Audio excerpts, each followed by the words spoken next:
Hi, welcome back to the channel. My name, Lisa Elvin Stoltari, and I am a genealogist and a passionate traveler. Over the last several years, I have been focusing my attention first on Les Filles du Roi, the King's Daughters, and then a couple of years later, I began Les Filles Mariées.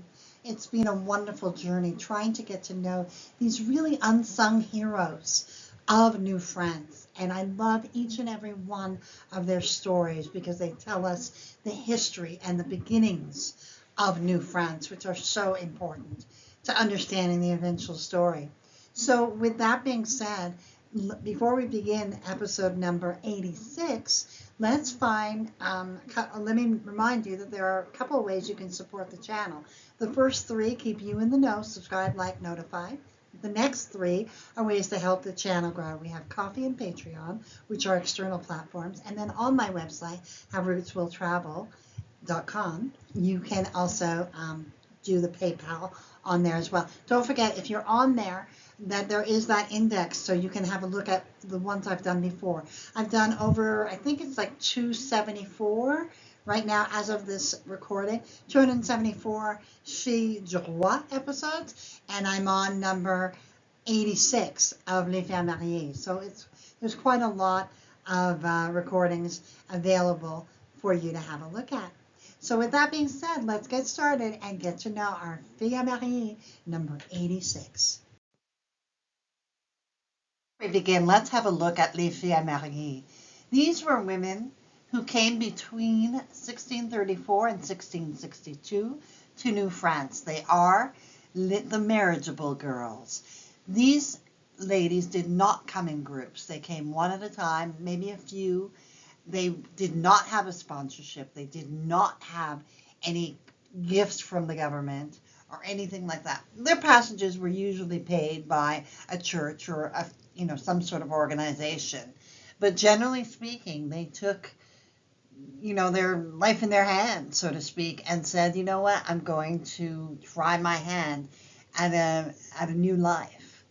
And in 1634, as many of you know, this was the beginning of the second stage of Quebec or New France.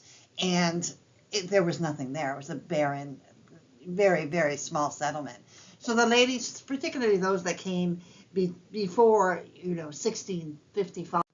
And now we come to episode 86, Marie Godard. She is a viewer request. When I looked in my files, there's my best friend. This is one of her great-grandmoms and one of my dear, dear friends from high school. She was kind of my young adult and high school friend. She knows who she is. And this is also her great-grandmother. So let's get to know Marie a little bit better. So this is one of those times where I am not certain of where she comes from. I have a clue, and we'll talk about it in a minute. But we know she was born about 1639 in Montagne-au-Perche, France. We think. Her parents are unknown. We don't have that record. And if she is, then you can definitely research it. Montagne-au-Perche is a very famous area where many French Canadians originated from, and it's from the Normandy region. And inside of that region, we have the Orme Département, where, again, many, many French Canadians can trace their ancestry. Let's have a look at why we believe she's from there. She came to Canada in 1654 to be of service to Madame Giffard, Robert Giffard's wife. He and she are from that region. That is why the suspicion is that she is from there. So that being said, she comes to Canada, to New France in 1654. Let's see who, and once she's done her time, who does she end up marrying?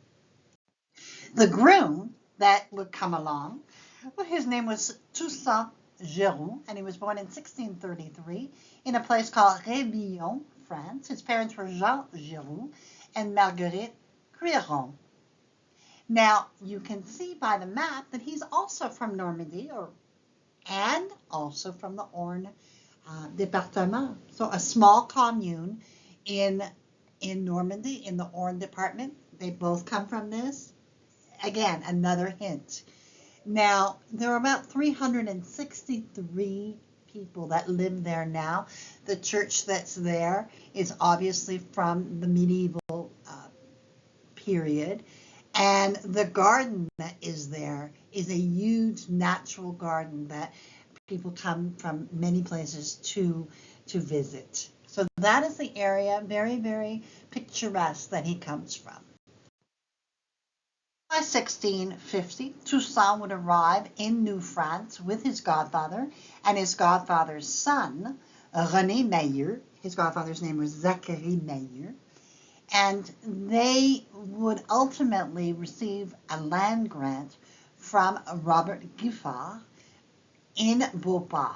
So again, we see Robert Giffard's influence on the lives not only of Toussaint, but also on his future wife, Marie. And so Toussaint and Marie were married September 29, 1654, in the home of Robert Giffard at Beauport. The marriage was later recorded at Notre Dame as well. The early years of their marriage, they not only worked at the seigneur's house, but also lived there as well. So I just thought it was very romantic, and I kind of had this Downton Abbey feel for them, like they were together, and Robert Giffard, again, played such a huge role. So eventually they would settle on their own in Beauport.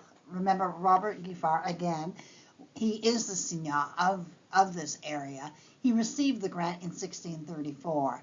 It took a while for Beauport to really thrive, if you will, but by 1698, a flour mill and the land began to be truly cultivated. Remember that Beauport in English means beautiful port. So just so you know, the map there shows you the closeness of how it looks far, but it isn't really far from Quebec for sure. And it's probably about 2 miles, if that.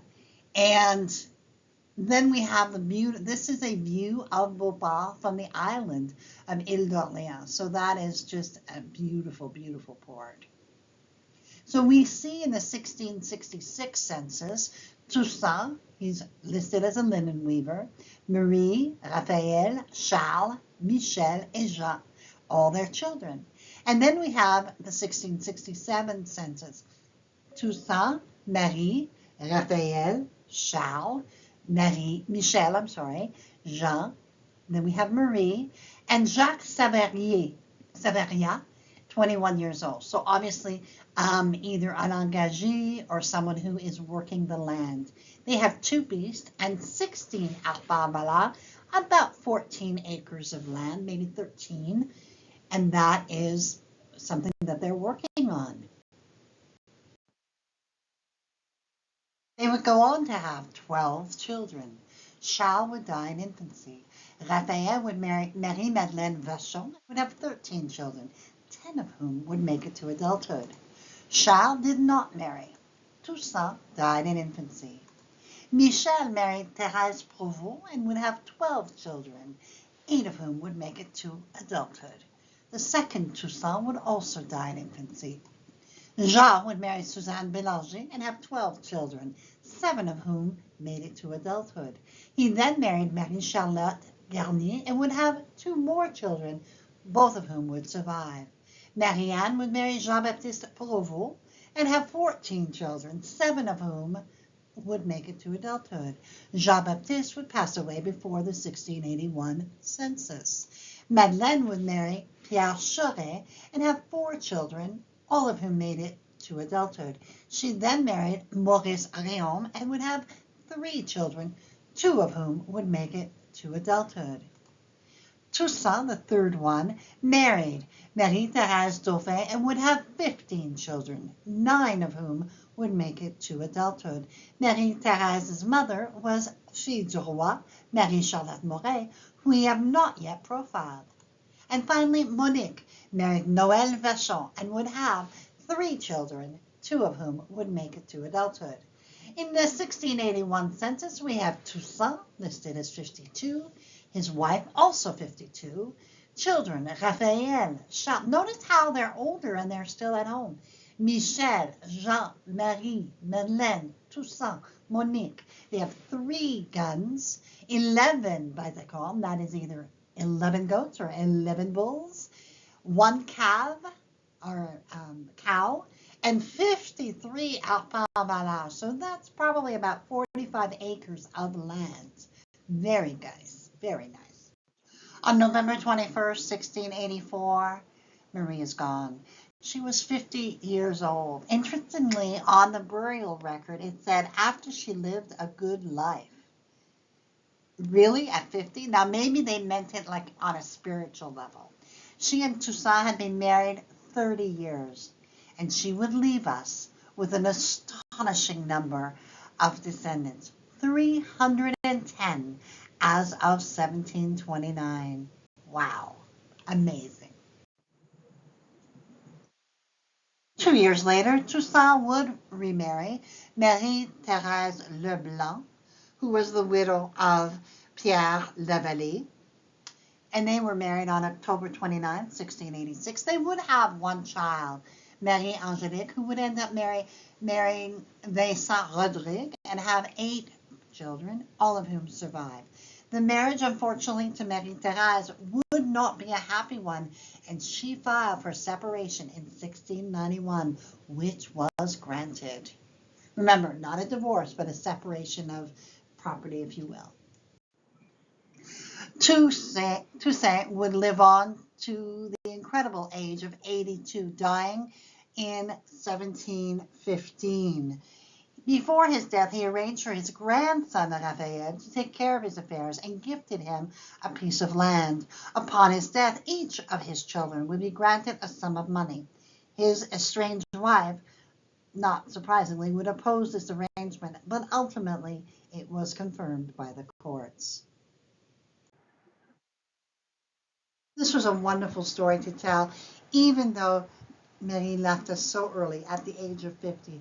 Imagine leaving us with 310 descendants as of 1729. Just amazing. I love the story of them working together on this in the Signora Manor and being the pioneers of Beauport. I think that she led a wonderful life, and much too short, much too short.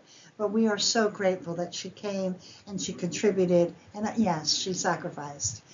And we are better because she came into our lives. So thank you to Marie. We appreciate everything you gave us. And I also appreciate my patrons, supporters, and subscribers. Thank you always for being there for me. I really do appreciate each and every one of you. And I will see you all on episode number 87 of Les Filles à Marie. Until then, au revoir.